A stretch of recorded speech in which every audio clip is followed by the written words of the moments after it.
Hey everybody, welcome to my YouTube channel. I'm excited to get it up and running.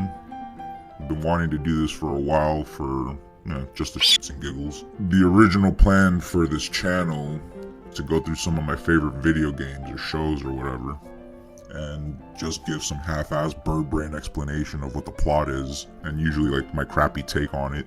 So I wanted to get that up and running, but unfortunately, I'm already gonna have to wait for that. Now, I'm not gonna say that editing was gonna be easy, but I did severely underestimate how hard this crap was gonna be.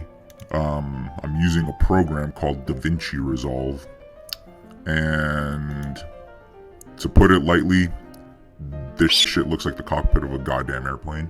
So, as a means of practice for editing and uploading, I'm just gonna be doing some random crap until I get good enough to work on a larger project, like a video game or whatever. So, for today's video, I'm gonna be telling a quick story about this guy I knew from this sandwich shop that I used to work at. Let's call him Tom. I'm not calling him Tom because I want to respect his privacy or anything. We're calling him Tom because I actually just forgot his name. So, I wanted to talk about him because he is one of the worst drivers I've ever met. I first met Tom, he had just come from Cuba. He seemed nice and pretty well-mannered. In some of the night shifts, we would have some pretty hard days and go drinking out and get like a cooler and fill it with some beers. He was never the type of guy to drink. He would just chew on the ice cubes and laugh with everybody that was drinking. He was a pretty stay-out-of-trouble guy. That was for the first couple months I knew him, though. So, Tom started hanging out with our store manager, Ron. Ron was something else. I remember he smoked, he drank, he was a graphic designer, and he had a beer belly and wore skinny jeans all the time. Absolute menace to society. I think he was 23 at the time, but I remember he looked 30. And not the good type of 30, the bad kind of 30. It didn't take too long for those two hanging out before Tom's personality completely 180'd. Before I had a chance to think about it, the guy was f***ing wearing sunglasses and hitting vapes and asking if anybody wanted to start drinking that night. So, sometime after that, Tom got himself a car. I don't exactly remember what model it was, but I do remember it being some type of like Ford Escort or something like that, like a little dinged up car of about 100k miles. Yeah, not bad for a first car, honestly. But he T-boned an old woman not too long after that and damaged the engine. So, I remember him telling me that the police report said that it was the old woman that was at fault. I believed it, but I do remember talking to Ron about it not too long after that, and he didn't believe it at all.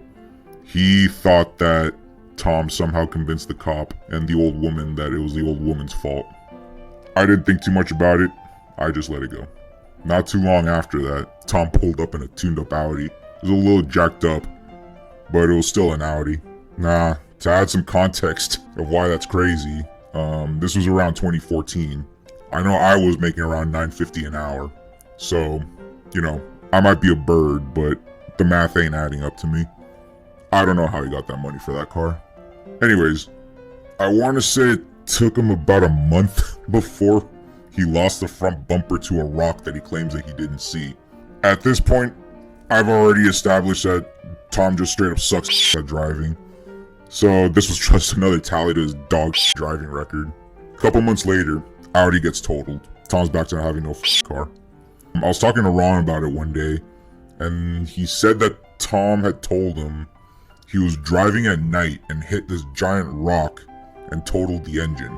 Yeah, same rock. Ron said he had seen the rock and had absolutely no idea how he could possibly have hit the thing. Now, I'm a small pigeon in a big city. I have no clue where that rock can possibly be. The way Ron described the location of that rock made it seem like it was the rock from SpongeBob. Absolutely in the middle of nowhere, apparently. Anyways, Tom's back to having no car for a couple months. I had to put in my 2 weeks from the sandwich shop and I was ready to leave. In those 2 weeks, Tom pulls up in a brand new Subaru. Again, 2014, $9.50 an hour. I don't even know how the credit approved him. So, I was a couple days out the door. Remember punching in one day. Tom comes, tells us that he sideswiped a curb or something and ripped the trim under the car. After that, from what I last remember, he had bolted that trim back onto the car, and then I never saw him again. But wait, there's more. I went back to the sandwich shop about half a year later to catch up with some of the people. Ron had left, he became a chef or something. One of the guys that I knew there had become the new manager. And, we started chatting and I asked him about Tom. What's up with him? Guy tells me that Tom had to go back to Cuba, claiming that America was too financially difficult. I told him, no, he totaled 2 goddamn cars in less than a year. Guy corrects me and tells me it was 3 cars. Apparently, he totaled the Subaru too. I don't know how the he did it. I asked the guy. Bro said apparently he crashed it against the same rock he totaled the Audi on. I was blown away. I asked him how the could that happen. Ron had told me he'd seen the rock. He said it was in the middle of nowhere. Guy tells me that he saw the rock too. Apparently it is in the middle of nowhere at the end of some road. He says that you actually have to aim to hit this rock. That rock is basically a myth in my head at this point. I don't know where the it is. I don't know how many cars have been totaled on it. I just know it ruined this guy's life. Well, I hope you all enjoyed that story. I've been thinking about taking advantage of being a small non-monetized channel, and because I'm an asshole, to make my next video talking about a certain YouTube chef that aggravates the out of me just about any time he pops up on my feed. So if you enjoyed the video, please leave a like and subscribe, comment on what you'd like to see, and comment on who you think the worst driver you've ever met is. Cheers.